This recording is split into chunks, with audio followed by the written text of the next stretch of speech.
Welcome to the Mojo Market Report. Here's your hosts, Dave Sturchio and Chris Gueci. Good morning, everybody. Welcome to another episode of the Mojo Market Report right here on a fallout show of the Super Bowl 57. The Mojo Market Report is live, coming to you from Chop Studios here in Matawan, New Jersey. It is Dave Sturchio. It is Chris Gueci. A5, which, believe it or not, we were just talking about it in pre, smacked the exact score on our other show on Friday, 38-35. So the Chiefs are. What did he win, folks? A whole lot of nothing burger. You gotta bet that, bro. You gotta smack that final score. It's easier said than done. That's a tough bet to make. I used to throw like $2 on a bunch of randoms. I think $2 would have got him paid like $320. Well, still, $320 probably would have paid for all Give or his take. box I don't know. pulls. Maybe I did that mad. Maybe it would have been $3,000. How much you spent on box pulls this year? $30 would have been or plenty. Yeah, I only spent $50 this year. It was it done. I was just like, I'm not going heavy in the paint on all of them. But anyway, we have ourselves like two. A champion in the NFL, and they are the Kansas City Chiefs. What a game. We wanted a good game. We got a good game. Just from the rip, it was just, we thought the Eagles went right down the field, did their thing, and you're just like, okay. The Eagles kicked their butts for the first, I thought the first 30 minutes of the game, like handedly. Up 10 at half. Up 10 at half, and then the touchdown on defense was Jalen Hurts just basically dropped the ball. They scoop and score. The Chiefs offense did nothing in the first half. The Eagles were on their way in that drive, and they ended up having a 10-point lead anyway, so they really beat them up early. Yeah. But the Chiefs are the Chiefs. Chiefs are the Chiefs. Got to put them away. Can't let them hang around. They made the adjustments they had to make, and, lo and behold, it was a halftime speech to be remembered, I'm sure. Andy Reid got his crew together. I'm sure Travis Kelce was the one to make the speech, considering he likes to. He hasn't shut up yet. Jump all over the speeches, man. You said it Friday, and I'm just like, nah, man. Kelce's my guy. I love Kelce. But you're like, no, he like interrupts every single interview ever. And I'm like, no, he does stop, And like, they couldn't even get a word with Andy Reid prior to the game without Kelce just jumping on his back like, this is the greatest coach. Pre-game. That was pre-game. This is the greatest coach. I'm like, oh my God, dude. Like, leave somebody alone. Let them celebrate. Settle down. I guess the most cringeworthy thing I saw in post was Patrick Mahomes talking to somebody. I forget who it was. It was a post-game thing, a sit-down setting, and right behind him is Patrick Mahomes' brother recording for a TikTok, like right behind him. And it was like very, and then like 30 seconds later, Kelce came in and was like, yo, Mahomes' brother, best TikToker, dog. Nobody thought it. It's like, settle down, bro. Everybody thought the Chiefs were great. Going into the season, the Chiefs, I'm pretty sure, were the odds-on favorite to win the whole thing. I'm pretty sure they were, now we're too. looking at it, nobody thought the Chiefs. It's like, bro, you've been in 17 straight AFC title games. Everybody thought the Chiefs were going to win. Put some respect on our name thing. Like, put some respect on it. Like, guy, like whatever gets you motivated. I mean, sure, yeah. If you need bulletin board stuff, like if you need like, oh, Joe Cool, when they beat up on Joe Burrow, but it's just like, here's me never rooting for the Chiefs again.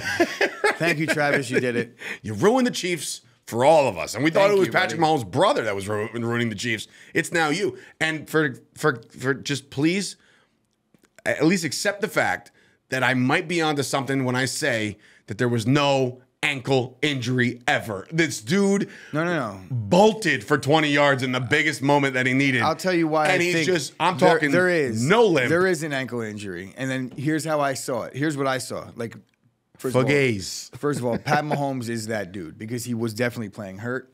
And the reason why I'm going to say it is because he wasn't showing it, and I could tell he was in pain because when he made a nice play, he like stopped, and there was no celebrating, there was no fist pump, there was nothing. It was like, all right, deep breath, let me handle it, because he was in pain. I've been in pain like that where I've tried to not show it. I'm not Pat Mahomes. I was not in the Super Bowl. I'm in pain right now. I mean, like, you guys can't tell what I'm going We're through. We're struggling over here. But I think Pat Mahomes is legitimately hurt.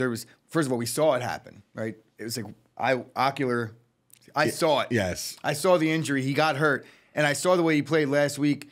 It doesn't go away. You get a little bit better, but the minute you start going full throttle. Adrenaline has a lot to do with it. Pat Mahomes is definitely having he's icing his ankle today. Yeah, he's not going to be moving much. But again, congratulations to the Chiefs. A wellness check on people around Mojo like Sporty Jordy. You want to make sure she's okay. Hopefully she didn't get caught up in the Philadelphia rage that was. So shout out to all the Eagles fans out there who actually thought you guys had a chance.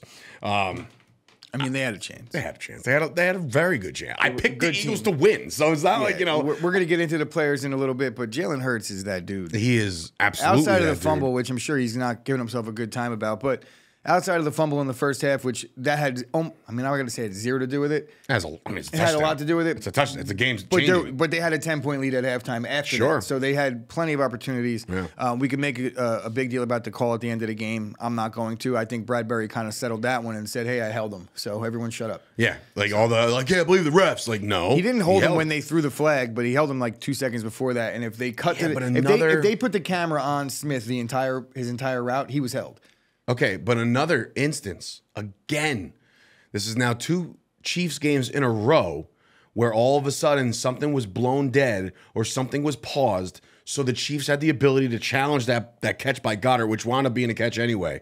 But like another one where a referee just dropped the flag. Dropped the flag, and he was like, oh, wait, substitution error. Well, 2 things. I'm like, no. You stopped the play, and I gave him a chance to review it. 2 things. One, I think, again, I want to say this, maybe it looked a little fugazi, but it was the right call. But the way it's delivered. They did everything right there, and it just so happens to be that it happened last week, too, or 2 weeks ago, too, in a way more egregious sense, because this wasn't as bad. And like, ball didn't lie. He caught it. They kept the catch. I don't even know if that was a catch. It was. Honestly, he had it on his face mask, and then he juggled it a little bit, and I only thought he had one foot. They called it a catch, and it was damn close, so... Yes, you can't overturn it if you call it on the field. Correct. I think that was legit. But the fact that they gave him the opportunity to relook at it in that moment, like, and I was like, all right, go ahead, challenge it then, re-challenge it. If they were really gifting the Chiefs anything, that second touchdown would have stood. Like, they could have just said, no, they're going to keep that one. We're going to deal with, the one that they overturned. Okay, yeah. Mm-hmm. They took 1 second to overturn that because it wasn't a catch. Also, shout out to McKinnon for being smart and getting down right before you need to get down. Like that's the smart play. That is the only play you have to make there. The only way you put this team back in contention is if you score, right? And I understand that probably crushed a lot of, bets or people like with the box pools and all that. But dude, smart football play. They got to kill the clock, kick the ball with like 8 seconds left. I mean, we all know that Jalen Hurts has a cannon, but that last throw was something left to be desired for. He looked like he threw everything he had into that, and it fell like 20 yards short. They were too far for a Hail Mary anyway, so it was like that probably no harm, no foul. You didn't think all the speed on that field. You didn't think the hook and ladder was a better play? I understand hook and ladder's success rate is also very down, but they probably should have lined up Devontae Smith at center and then tried some crazy thing that they've never done before ever. They practiced that play at least once in practice. Anyway, we won't get into that. Cowboys fans are rejoicing this morning. Yeah, I caught it. Don't worry, I got you. As you sip your Green Bay sippy cup over there. Decaf. That's how I started my Monday. I know. Bro, I went to ShopRite and bought coffee yesterday, and it was decaf. And then I go to make decaf. It's a rookie mistake. Coffee this morning. I'm like, fuck. It's an absolute rookie mistake. You can't do that. Can't do it. We got regular out there, right? Because I think I'm going to need some. We have nothing. We had the pods out there. No? They're gone? They're gone, bro. I'm the coffee Send help. No, we're going. Anyway. What do you think's happening as soon as this show is over? We're getting coffee. So, anyway, let's get into the top movers. It is the Mojo Market after all, and this is how you made your money last night. We'll talk about a couple Chiefs that soared, and of course, a couple Eagles that still balled out and made you some money. And I guess we'll start with the Super Bowl MVP, which again, you knew he was going to win it. No matter what team won it, the quarterback was going to take this award. The Super Bowl MVP is Patrick Mahomes, up 2.6% on his overall stock, but you know he's going to get that Super Bowl bonus. His stat line didn't look great in the beginning, and it didn't really end that well either. I mean, he did throw 3 touchdowns, which, again, incredible. Yardage-wise, not that great. 182 through the air, but the big moments were his 6 rushes for 44 on a high sprained ankle. I think that first down run, I mean, I think he had the MVP anyway. You could have made the case. If they would have, if you could have made the case for Tony. No, what if they would have ruled that a touchdown on the hit that he would have returned 2 touchdowns in the Super Bowl. He would have pulled a Larry Brown from '95. Remember when Larry Brown won the MVP for the Cowboys? Yeah. Because Neil O'Donnell decided to just it would have been him. 100%. It would have been. What's his name? Broxton? No. The hell is his name? I don't know. It's missing me right now. But Now it's going to make me mad that I don't know the guy's name. But, Bolton. Nick Bolton. He would have had 2 return touchdowns for 2 scoop and scores. So that would have got him the MVP easily. But anyway, back to Mahomes. This is one of your safest investments on the Mojo market going forward forever. It's not going to change. He will take the top spot once Brady's removed. Like the one thing that you have to worry about in the Mojo market with a player like Mahomes is an injury, and we all saw that he doesn't get hurt. He can't get hurt. He even gets hurt, and it doesn't show. He is the Terminator. So it's like it's Pat Mahomes, and like very weird. I got to say that. What? Like, just if you kept a camera on Pat Mahomes throughout the game yesterday, you'd see probably some of the weirdest behavior you'd ever see out of a person that's really good at football. It's insane. That's where all the weirdness. I'm like, are you perpetually in pain, Patrick? What's going on over there? Like I understand Somebody wrap my damn ankle. But man, oh man. Mahomes is that guy. He wins Super Bowl MVP. It's incredible. Rutgers' very own Isaiah Pacheco has himself a day. 7th round draft pick inserted into the Andy Reid offense. His stock skyrockets 11% overnight. This is the guy that I said weeks ago that when you have RB1 and you have that role in an Andy Reid offense, an offense that doesn't typically run the ball a lot, right? They're not a run-first team, but when they do, they run hard. He's rejuvenated. The dude goes 15 carries for 76 yards, a big touchdown in this game. When you score a touchdown in the Super Bowl, there's nothing bigger. And I said that on my Twitter last night. I said from Rutgers to getting drafted 7th round, to playing a season, to playing in a Super Bowl, to scoring a touchdown in the Super Bowl. Shout out to Isaiah Pacheco. Keep chopping, my friend, because boy, oh boy, you found yourself a nice little role with 15 carries. My question is, it's like obviously we're all in on Pacheco. They only ran the ball 26 times. We're all in on Pacheco at this point. Yeah, right? it should be. I mean, they were down early, so they were in pass mode pretty much the entire game. But when you have the pass lanes that they create in Kansas City, I would say it's the way. I'm going to talk about something else in a second too. But Pacheco runs really hard, so he makes you earn the tackle every single time. He seeks the contact. You see the hit he took? Oh, yeah. Oh, my. Oh, yeah. C.J. Gardner-Johnson played well. Yes, he did. He was hitting hard. Yes. But, yeah, Pacheco, he gets every yard he earns. He doesn't, like, shy away from the contact, step out of bounds. He's looking for it. That'll change probably a little bit over his career. Yeah, the mileage will start stacking up. You can tell 7th round pick, I'm looking to make a name for myself and stick around. I think Pacheco right now, and this is what I was going to ask, where does this put Pacheco going in? I know this is not a fantasy football show, but I'm a fantasy football guy, and I think there's a lot of correlation here. Absolutely. Where does Pacheco go in drafts next year? I'd say like 3rd. Like he's definitely the clear-cut 1 in Kansas City at this point. He's got, like I said, I've been banging on that desk for a long time about this guy, and now that you see that, like even like a guy like McKinnon might leave. McKinnon's in his walk year. I think they could probably work that out. If they bring him back, great, but we know McKinnon's role. McKinnon's role isn't going to take away from Pacheco. Correct. Even if they brought in another back, even if they if you take away CEH around, which I think he's in a walk year too. I'm not sure about. But he was activated and didn't see the field. But Pacheco, besides Mahomes, if you take away Mahomes' 6 runs, they only ran the ball 20 times, and Pacheco had 15 of them. So it's like, the volume's going to be there. As far as answering your question, where he goes in fantasy, I mean, you would have to think he's the 3rd Chief drafted, right? I mean, it's going to be a Kelce, Mahomes, and then you gotta get Pacheco. Nobody else. I mean, you're not going to look at Tony or anything like that. I would say you can make the case he's the 2nd Chief drafted. Before Mahomes. Yeah. I mean, look, running backs are hard to come by in fantasy football, and I think that Pacheco has earned himself a nice conversation to be had come June, July, August when we're starting to put our draft boards together. That Pacheco's going to be that guy, and I think that he had an incredible Super Bowl. He gets himself a Super Bowl championship. I'm sure everybody's real happy. I saw a tweet and an Instagram post from Coach Schiano. He put it out there. Very proud of him. Our boy Mike DeVerdoff. He got to play with that guy. So kudos to him. So a great game by him. I know we spoke about it. Real quick, offensive line.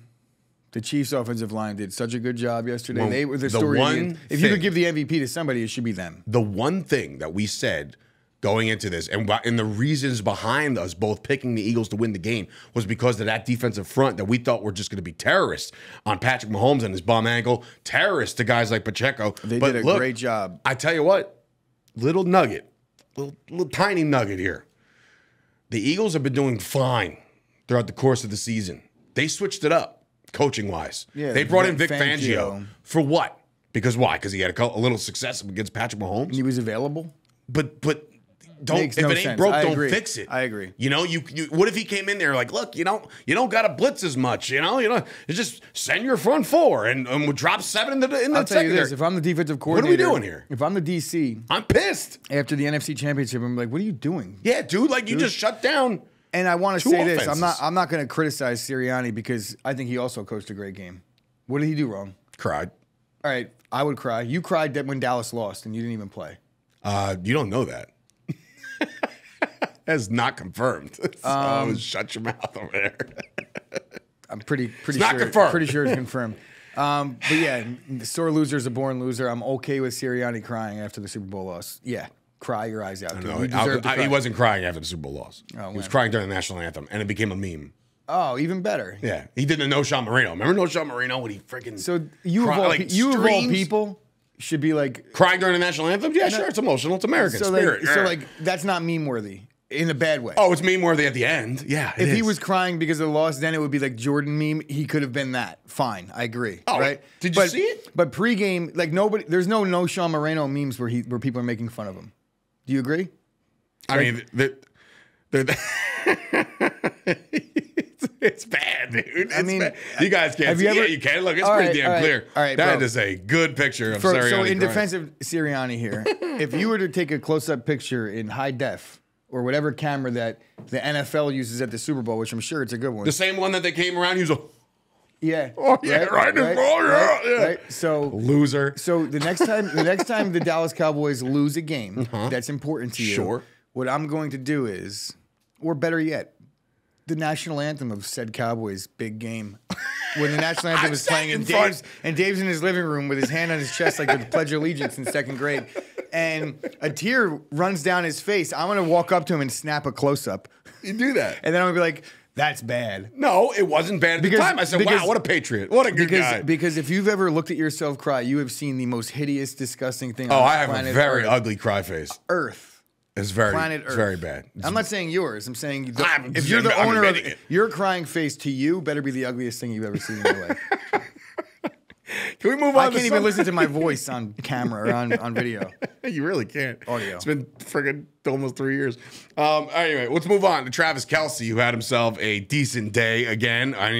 We could talk about how cringeworthy he is in post and pre, but boy, oh boy, the Eagles secondary and the Eagles linebackers and everybody that you were trying to prepare for, the one thing you had to do, was stop Travis Kelce. Nobody can do it. And I not found out why. I mean, Greg Olsen made a good point on the broadcast. He's like, sure, they prepare for a Kelce. They make whoever they want on their scout team, hey, you're Travis Kelce, go run his routes. You can't prepare for Kelce to be that good. I wonder what Kelce's numbers were against Denver under Fangio. That's what I'm saying. So he goes for 6 catches, 81 yards, and a touchdown, and a stanky leg to boot. But dude, you had one job, Philly. Stop this guy, keep this guy to the end zone, and right off the bat, like you knew right away. I can't wrap my head around it how wide open this guy gets, and he makes guys look foolish, and you can't see him either, just like Cena. But I will say this: that's his thing, I guess. No, it's not, because Cena will totally sue him for that. And I'll tell you a story about John Cena with that because it's really funny. But anyway, what I will say is this: besides the fact that Kelce was running all over the place and he was making defenders fall down, how about the grass making defenders fall down? $800,000 on a field, and nobody could get traction. Did they just put the grass in this week? Yeah, that's such a great idea. It's like, hey, there's grass that we've never tried out. Let's use it for the Super Bowl. It's the same. Apparently, man, the same grass that if you watch Week 1, Harrison Butker rolled his ankle, and he even complained. He's like, man, that grass stinks. And that was Week 1. I mean, at the same time, though, 23 weeks to get this right. I get it. It's grass. It's slippery sometimes. It happens. But here's the thing. Go ahead, paint grass. See how that works out for you. See if that won't be a little tiny. Yeah, I know. It's like, what are we doing? They all played on the same thing. I understand. I think it does suck, but it happens. They're all over the place. But Travis Kelce has himself another day, and again, we talked about it. We got flamed on Instagram a little bit when I asked you is he going to be the best pass catcher in the Super Bowl? And you said we can argue he's the best tight end of all time. All right, do you get it now? Like, do you understand? I mean, like, because we're not barking at this because it's just, I didn't say he is. I said he's you in the could conversation. argue, and you damn well could argue Absolutely. that. If you're not The making team's that supposed to argument, prepare for this guy, I'm and they not making can't. that argument. I don't like the guy, so I'm not sitting here trying to keep up for him by any stretch. But when you're looking at the facts, look at this in a vacuum. You could say, okay, he played in an era that's kind of a little more tight end favoring, but that might or might not be because he exists. You know, it's not like I see 11 tight ends lighting it up the way he is. It's just him every year. So, and you know, it's funny, like in the pregame, and again, there's 15 hours of pregame, so it's like pick and choose when you want to watch. But I was watching, they were talking to Gronk and they were talking to Greg Olsen. Yeah, Greg Olsen in pregame. And they said, this is the mold now. Like, the tight ends used to be short, stocky dudes that could throw blocks, 5'7", 5'8". Now they're like 6'4", 250, solid muscle, and I wonder if there's fast. ever been a 5'7" tight end. I think that's a little short. Making a jump. First of all, the entire league, the entire league in the 40s were probably all 3'9". So I don't want to. They're all short dudes. Somehow, some way, America hit a growth spurt, and everybody got Don taller. Hudson's the greatest receiver in history of the NFL, right? He was like 6 foot tops. I'm just Googling this real quick. Jack Shapiro. He was also Jack Emanuel, named Soupy Shapiro. Played in the National Football League. Is the shortest player ever at 5'1". Kyler Murray coming in just. Kyler almost did it. Almost did it. What is he, 5'2"? I don't know, man. Kyler Murray is 5'10". In heels. I was gonna say, does he have lips? I don't buy that for a second. All right, let's head on over to, unfortunately, the losers of this one. But again, winners in your Mojo Market. I made some money last night on a one Jalen Hurts. He goes up again just a little bit, but I have a massive 10-time multiplier on all his gains. So Hurts throws for over 300, throws a touchdown pass, which was a dime, by the way. And like we texted, you're like, Hurts. I'm like, yeah, but McDuffie got lost, and you're like, that ball was thrown. Like, that ball like, just right there. I don't care if you put nobody there, you put 10 guys there. Like, the ball was put exactly where it was supposed to be put. Yeah, that was a dot. And, bro, a couple more were perfect throws. The Goddard throw on 3rd and 14. Yeah. Where they tried to overturn it. There was another one in the end, to Quez Watkins, maybe the play right before that, that Quez dropped. Bro, Hurts took a shot, untouched, to the quarterback, got lit up, and he stood in the pocket, and he threw a dart, and it was on the money, 50 yards down the field. Got to catch that ball. But Jalen Hurts, the bigger story outside of his passing numbers was his rushing numbers. Again, I don't know if the competition committee is going to look at these things like going forward, but the quarterback sneak thing is, I mean, look, the Eagles have that down to a science. I mean, they just literally just have 2 guys behind you, push you forward, you're in, or you get the 4th and 1. It's clockwork. But Jalen Hurts sets a record in the Super Bowl. No quarterback has ever rushed for 3 touchdowns in the Super Bowl. Jalen Hurts does that. He runs for 70 yards. Jalen Hurts is going to be a problem going forward. As a Cowboy fan, I know this dude, you have to just contain him. He's the first quarterback that I think that's come along in a long time. I mean, there's been others, and I don't want to get flamed for this comment. You will. But I think when it comes to a traditional running quarterback, a lot of them, the knock is they can't throw, they can't, and you can make the case with the Cam. There's been guys that have been able to do both over the course of history. Well, Cam also had like shoulder surgery. But then even Vic, you could make the case Vic could throw the ball 100 yards. There were certain points. I'm not saying about necessarily you can't make the throws, but the ability to break down the defense and analyze the blitz right away and things like that. Like, that took a little bit of time, and Vic did figure that out. I will say, when he came back around and it was the Philly days, Vic was a much better pocket presence as a quarterback. Randall Cunningham comes to mind as a guy that could run and throw. Love Randall. Another Eagle.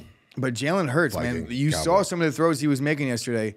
I think he has staying power in the league. I think his stock price is still way too low because they're treating him like the typical running quarterback that they don't think is going to last long. Timid. They're timid about. It's just it's about, and I understand why, because when you run the way these quarterbacks run, it really puts you in a situation of injury, and the more hits you take, the more chance you have of getting hurt. But we see that he can throw when he's forced to, and I don't even know you want to say forced to. We'll see when Jalen Hurts doesn't have the offensive line. I'm sure that he's not as good as he looks, but unfortunately, it's only in his first full year as a starter. Just like everything else. Or second. This is year 3. The second full year as a starter. Okay, but it's year 3. So then, just so you know, right around the corner is his payday. Oh, he's getting paid. Yeah. So, and if he does, guess what?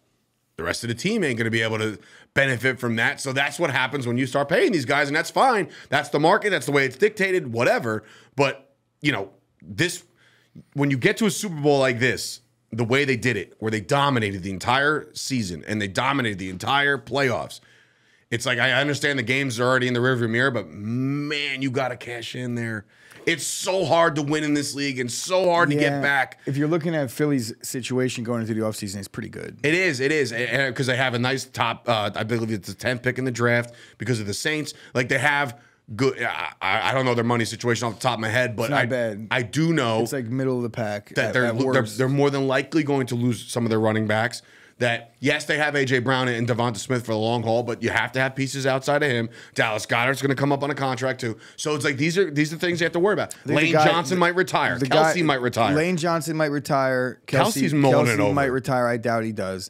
And then I think Miles Sanders is as good as gone. But you know, with the 10th pick, I think they're going to be able to plug and play a running back in that spot. Right. One more guy before we get out of here. 7 catches, 100 yards out of Devonta Smith. Guy balled out, man. He absolutely did. He averaged 40. You know, he averaged 14 yards every catch that he had.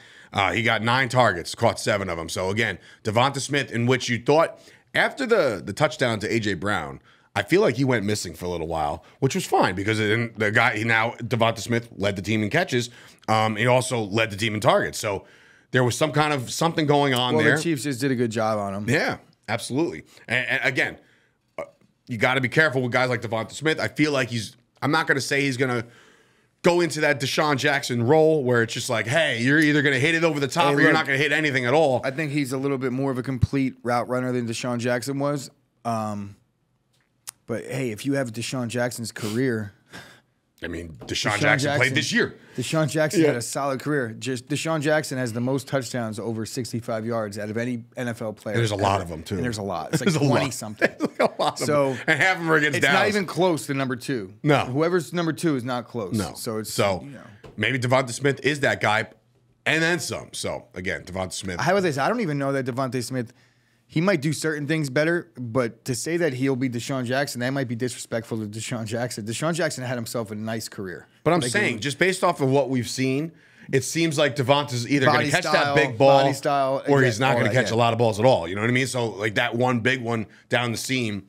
I know we're not talking about him, but I guess you can take away the top movers now. But a lot of top movers, you got to wonder how the Giants are feeling this morning after giving up Kadarius Toney. That dude might be the next Tyreek Hill.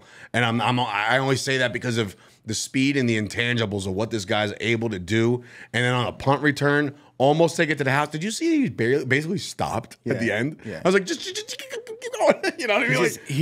He cannot stop juking people out. Like he loves it. He loves it. He just loves it. He is a human and I'm not joystick. mad at him for it because it makes him who he is. But look, the Giants, could you make the case that the Giants would have beaten the Eagles? No.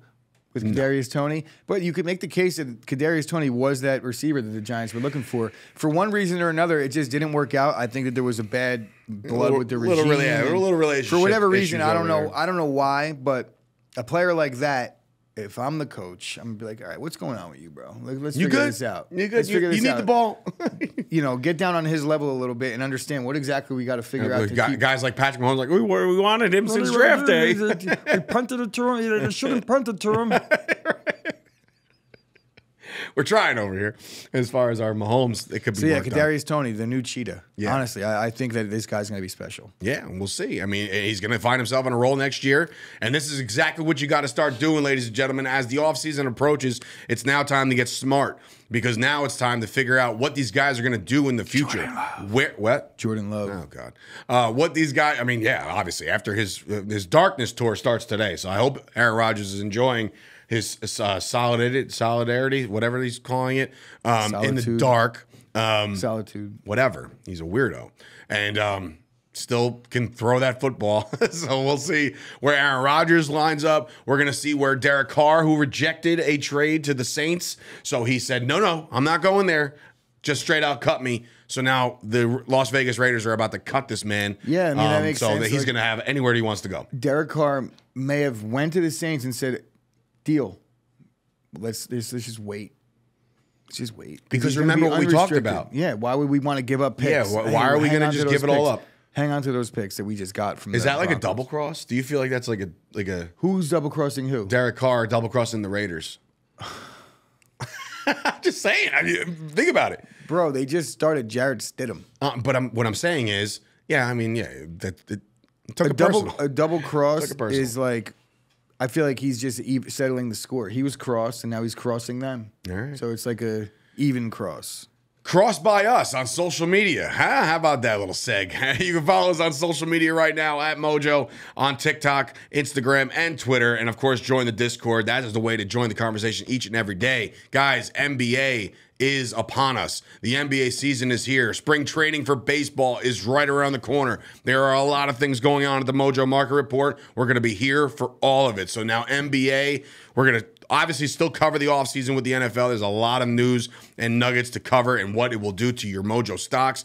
Those are the things we're all concerned about right now. But the NBA is here. We're in full swing. Let's get prop some bets, liquid going. props. Spring training. It's going to be great. I already switched over to my Yankee fitted. I mean, I do it once a year. Bought a new one. They're $41 now.